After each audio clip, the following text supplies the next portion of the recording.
My name is Sage Padilla, and this semester in PL 270, it changed the way I think about history, gun culture, and the place I live in. I didn't think I would care about the topics. History seemed boring and disconnected from my life, and conversations about guns always felt uncomfortable or too political. But over time, I realized these topics were already all around me, including school shootings, gun violence among people my age, and the history built into the city I live in. This class helped me see how personal and relevant these issues actually are. One takeaway I learned about this class is what I learned about America. On the first day, we talked about how guns show up in our lives. This hit home for me because my stepdad was in the military and guns were always present in his mind but never deeply discussed. Listening to my classmates helped me understand how many people have complex relationships with guns. Then we explored why people own guns.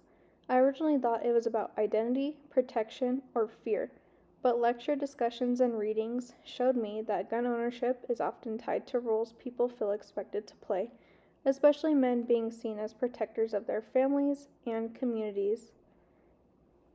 In Citizen Protectors, she quotes masculine protection, a set of moral codes that define men as good based on their willingness to protect others. We also learned about the Second Amendment, which is a well-regulated militia being necessary to the security of a free state.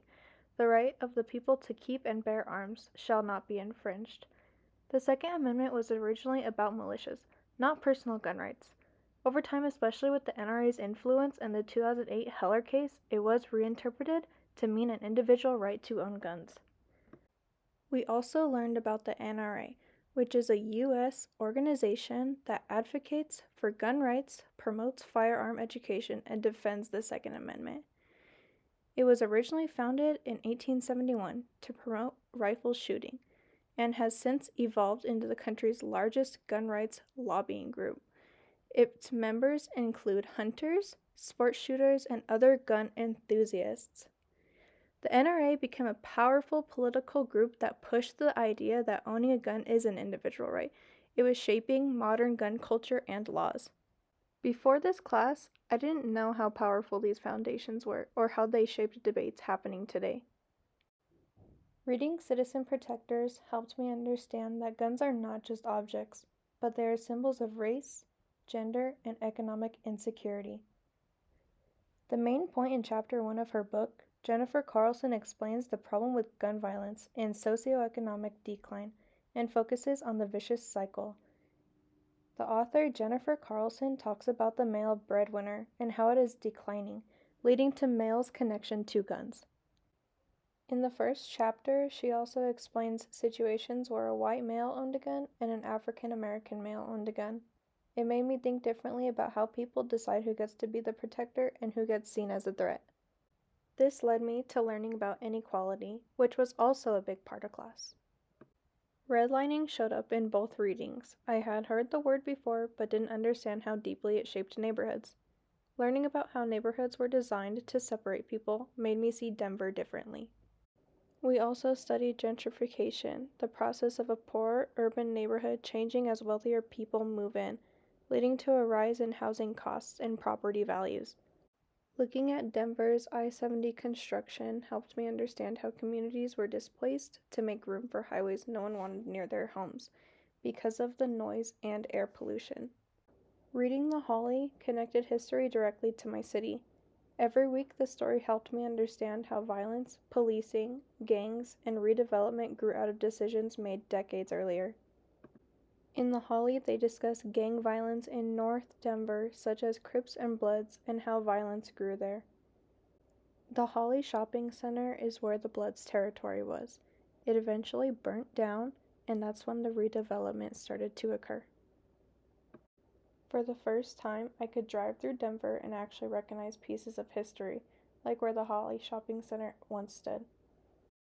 I even talked to my parents about what I was learning, and they knew everything I described, especially the murder of Darren Williams by the Denver Crips.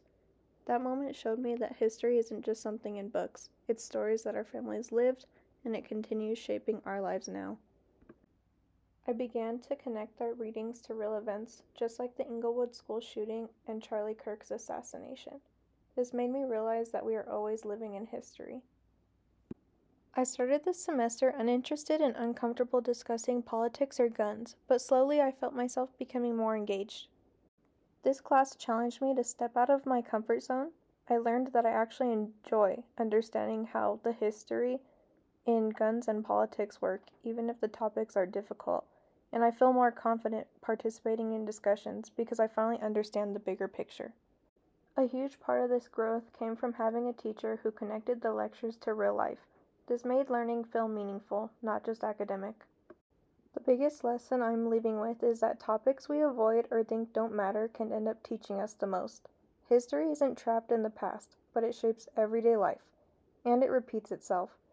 Learning this made me more aware, more confident, and even more curious. Stepping into uncomfortable knowledge ends up helping you grow. And with everything happening in America today, it's important to understand the history behind it. This matters to me because it helped me see my city, my country, and even myself differently. It gave me context for the world that we live in. This also should matter to others because topics like guns, violence, redlining, policing, and community change affect real people and real communities every day. Understanding them helps us make better decisions, have better conversations, and see each other with more empathy.